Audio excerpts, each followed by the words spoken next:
আসসালামু আলাইকুম। আমার চতুর্থ শ্রেণীর বাংলা এবং ইংরেজি ভার্সনের বাচ্চারা, আজকে আমরা আমার বাংলা বই থেকে পাঠ 16 নিয়ে পড়ালেখা করব। পাঠ 16তে কি আছে? সোনার থালা। চিন্তা করা যেতে পারে যে একটা পুরা গোল্ড দিয়ে তৈরি থালা, এখন যে পরিমাণ গোল্ডের দাম, গোল্ডের একটা ছোট একটা অর্নামেন্টস এর কথাই কিন্তু আমরা চিন্তা করতে পারি না। সেই ক্ষেত্রে এই গল্পটা কি নিয়ে? একটা সোনার থালা নিয়ে। ওরে বাবা রে বাবা! চলো আমরা গল্পটা পড়ি। প্রথমে ছবিটা দেখি। একজন বৃদ্ধ নারীর সাথে একটা ছোট বাচ্চা আছে। বৃদ্ধ নারীটা বয়সের ভারে কুঁজো হয়ে গেছেন, হাতে লাঠি আছে এবং সামনে যিনি বসে আছেন তার হাতে একটা থালা আছে, যেটা দেখে সোনার থালার মতোই কিন্তু মনে হচ্ছে, সোনালী রঙের। আচ্ছা, অনেক দিন আগের কথা। এক দেশে সেবিরা নামে এক ফেরিওয়ালা থাকতেন। তিনি কখনো লোভ করতেন না। সেখানে সেরিবা নামেও আরো একজন ফেরিওয়ালা থাকতেন। তো একজন হলো সেরিবান, আরেকজন হলো সেরিবা, মানে ন নেই, ন ছাড়া একজন, ন সহ একজন। সেরিবা ছিলেন খুব লোভী। একবার সেরিবান আর সেরিবা অন্ধপুর নগরে বাণিজ্য করতে গেলেন। তো একটা নগরের নাম কি? অন্ধপুর। এবং সেখানে তারা কি করতে গেল? বাণিজ্য করতে গেল। অন্ধপুরে সে সময়ে এক বণিক পরিবার থাকতেন। একসময় ওই বণিক পরিবার খুব ধনী ছিল, তবে ধন সম্পদ হারিয়ে তারা গরিব হয়ে যায়। সেই পরিবারের কেবল বুড়ি ঠাকুরমা এবং তার এক নাতনি বেঁচে ছিল। তারা প্রতিবেশীর বাড়িতে কাজ করে অতি কষ্টে সংসার চালাতেন। তাদের ছিল একটি সোনার থালা। বণিক যখন বেঁচে ছিলেন সেই থালায় ভাত খেতেন। এখন সেই থালা কেউ ব্যবহার করে না। ধীরে ধীরে থালাটায় ময়লা জমতে শুরু করে। দেখেও বোঝা যাচ্ছিল না থালাটি সোনা দিয়ে তৈরি। ভাঙা থালাবাটির সাথে সেটিকে রেখে দেওয়া হয়েছিল। বুড়ি ঠাকুরমাও থালাটির কথা ভুলে গিয়েছিলেন। যেটা হয় যে আমরা অনেকদিন পর্যন্ত কোনো কিছু যদি ব্যবহার না করি, তাতে দেখা যায় যে আমাদের কিন্তু সেটার কথা মনে থাকে না। তো এক্ষেত্রেও তাই হয়েছিল। একদিন লোভী সেরিবা সেই বাড়ির পাশ দিয়ে যাচ্ছিলেন। যেতে যেতে সুর করে বলছিলেন, জিনিস কিনি, জিনিস, কেউ কি পুরনো জিনিস বেচবেন? ফেরিওয়ালার ডাক শুনে নাতনি ঘর থেকে বেরিয়ে এলো। ফেরিওয়ালাকে বলল, তুমি কি পুরনো থালা কিনবে? থালাটি দেখাও তো, সেরিবা বললেন। নাতনি সোনার থালাটি বের করে আনলো। তারপর ঠাকুরমাকে বলল, ও ঠাকুরমা, এটা তো কোনো কাজে আসে না, এটা বিক্রি করে দেই। ঠাকুরমা বললেন, এটা বিক্রি করে কি করবে? নাতনির ছিল গয়না কেনার শখ। সে বলল, আমাকে গয়না কিনে দিও। ঠাকুরমাও দেখলেন থালাটি কোনো কাজে আসে না, তাই তিনি বিক্রি করতে রাজি হলেন। ফেরিওয়ালাকে বললেন, এই থালার বদলে আমাকে কত টাকা দিতে পারবেন? সেরিবা থালাটা উল্টে পাল্টে দেখলেন। তার মনে হলো এটি সোনার। তাই তিনি সুই দিয়ে থালার পেছনে দাগ দিলেন। নিশ্চিত হলেন থালাটি আসলেই সোনার। প্রাচীনকালে আসলে তোমার সোনা বোঝার জন্য এই একটা খুবই প্রচলিত নিয়ম ছিল যে সোনা আসলে কেমন? সোনা হলো খুবই নরম একটা ধাতু। তো তোমার সুই দিয়ে খোঁচালে দেখা যায় যে সেখানে আঁচড় পড়ে, অথবা মানে দাগ পড়ে যায়। তো সোনা দিয়ে আবার যদি অন্য ধাতু হয়, যেমন লোহা, রূপা, এগুলো আবার অনেক শক্ত ধাতু, এগুলোর উপরে যদি খোঁচাখুচি করা হয় তাহলে সহজে কিন্তু দাগ পড়ে না বা পিনটা পিছলে চলে যায়। তো সেজন্যই কিন্তু সে এই তোমার সুই দিয়ে পরীক্ষাটা করেছিল। তো এটা করে সে বুঝতে পেরেছিল যে থানাটি আসলেই সোনার। তিনি ভাবলেন তাদের ঠকিয়ে এটি নিতে হবে। তিনি বললেন, এর আবার দাম কি? 1 টাকায় নিলেও ঠকা হয়।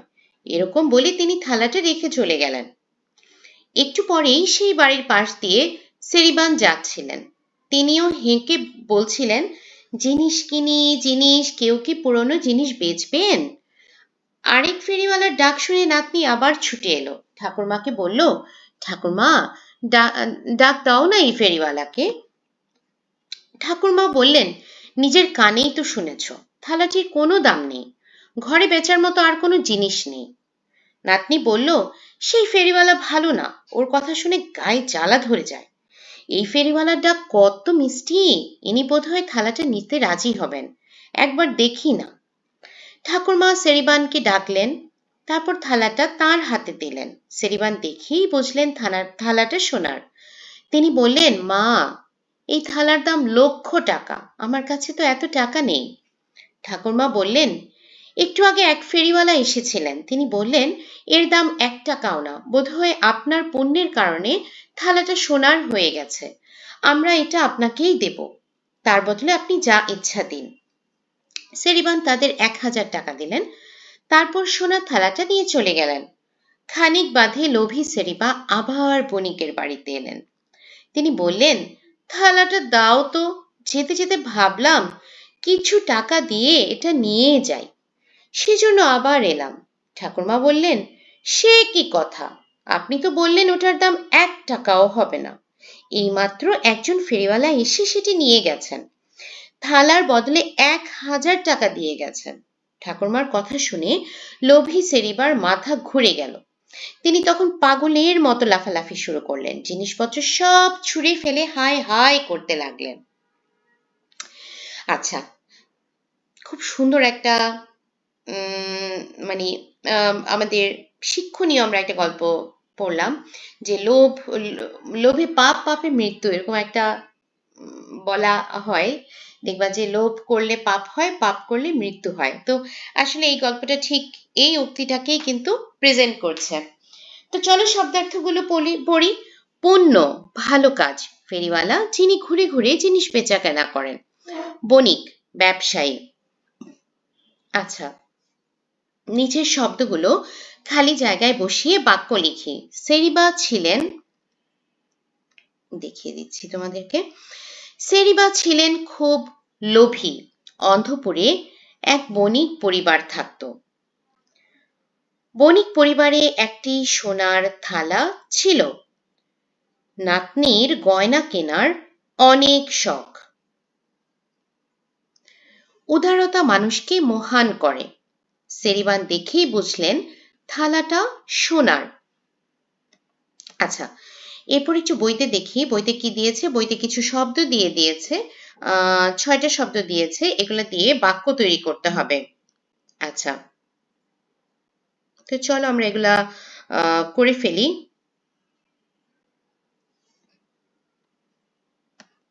ফেরিওয়ালা, ফেরিওয়ালা গ্রামে গ্রামে ঘুরে জিনিস বিক্রি করেন। শখ, আমার বই পড়ার শখ আছে। বণিক, বণিক সৎভাবে ব্যবসা করেন। সংসার, তারা কষ্ট করে সংসার চালাতেন। উপস্থিত, অনুষ্ঠানে সবাই সময় মতো উপস্থিত ছিল। হতাশ, পরীক্ষায় খারাপ ফল করে সে হতাশ হয়েছিল। আচ্ছা, প্রশ্নের উত্তর, 5টা প্রশ্নের উত্তর আছে, আমরা এখন সেগুলো পড়ব।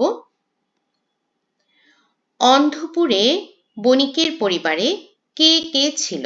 অন্ধপুরে একটি বণিক পরিবার বাস করত। একসময় তারা অনেক ধনী ছিল, কিন্তু পরে সব ধন সম্পদ হারিয়ে তারা গরিব হয়ে যায়। পরিবারের সবাই মারা যাওয়ার পর সেখানে শুধু একজন বুড়ি ঠাকুরমা এবং তার এক নাতনি বেঁচে ছিল। তারা প্রতিবেশীদের বাড়িতে কাজ করে খুব কষ্টে সংসার চালাতো। আচ্ছা, এরপরে আমরা দ্বিতীয় প্রশ্নে যাব। বুড়ি ঠাকুরমা থালাটির কথা ভুলে গিয়েছিলেন কেন? অন্ধপুরের বণিক পরিবারের একটি সোনার থালা ছিল। বণিক বেঁচে থাকাকালে তিনি সোনার থালায় ভাত খেতেন। তার মৃত্যুর পর থালাটি আর কেউ ব্যবহার করত না। অনেকদিন ধরে ব্যবহার না হওয়ায় থালাটিতে ময়লা জমে যায় এবং সেটি সোনার থালা বলে আর বোঝা যেত না। পরে সেটিকে ভাঙা থালাবাটির সঙ্গে রেখে দেওয়া হয়। এ কারণে বুড়ি ঠাকুরমা ধীরে ধীরে থালাটির কথা ভুলে গিয়েছিলেন। সেরিবা কি করে বুঝলেন থালাটি সোনার? লোভী সেরিবা থালাটি ভালো করে উল্টে পাল্টে দেখলেন। তার মনে সন্দেহ হলো যে এটি সোনার তৈরি। বিষয়টি নিশ্চিত হওয়ার জন্য তিনি একটি সুই দিয়ে থালার পেছনে দাগ দিলেন। দাগ দেওয়ার পর তিনি বুঝতে পারলেন যে থালাটি আসলেই সোনার। কিন্তু তিনি সত্য কথা না বলে ঠাকুরমা ও নাতনিকে ঠকিয়ে খুব কম দামে থালাটি নেওয়ার পরিকল্পনা করলেন। সেরিবান থালা হাতে নিয়ে কি বললেন? সেরিবান থালাটি হাতে নিয়েই বুঝতে পারলেন যে এটি সোনার তৈরি। তিনি কোনো লোভ না করে ঠাকুরমাকে সত্য কথাই বললেন। তিনি বললেন, মা, এই থালার দাম লক্ষ টাকা, কিন্তু আমার কাছে এত টাকা নেই। এরপর তিনি তার কাছে থাকা 1000 টাকা দিয়ে থালাটি কিনে নেন। তার সততা ও ন্যায়পরায়ণতার জন্য ঠাকুরমা খুব খুশি হন। সেরিবান আর সেরিবার স্বভাবের পার্থক্য কি? সেরিবান ও সেরিবা দুজনই পেশায় ফেরিওয়ালা ছিলেন। তাদের স্বভাবে অনেক পার্থক্য ছিল। সেরিবান ছিলেন সৎ, উদার, সত্যবাদী ও লোভহীন মানুষ। তিনি সব সময় ন্যায্য মূল্য দিতেন এবং কাউকে ঠকাতেন না। অন্যদিকে সেরিবা ছিল খুব লোভী, অসৎ ও প্রতারক। তিনি সোনার থালার প্রকৃত দাম জেনেও ঠাকুরমা ও তার নাতনিকে ঠকিয়ে খুব কম দামে থালাটি নিতে চেয়েছিলেন।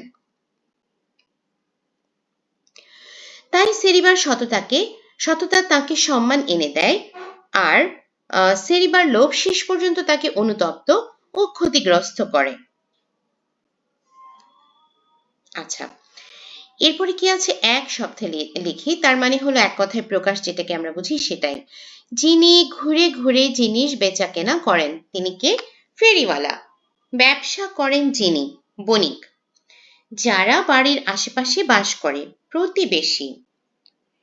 সাহস আছে যার, সাহসী।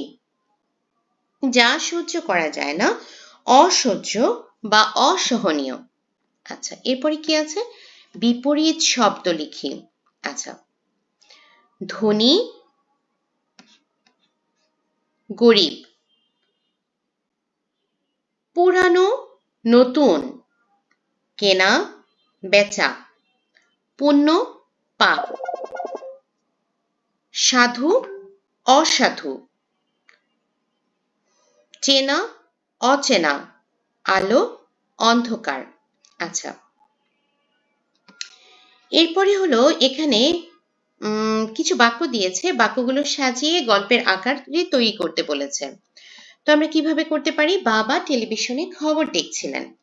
তিনি ওই সময় রেবা তার পাশে এসে বসলো। খবরে কিছু মানুষকে দেখানো হচ্ছে।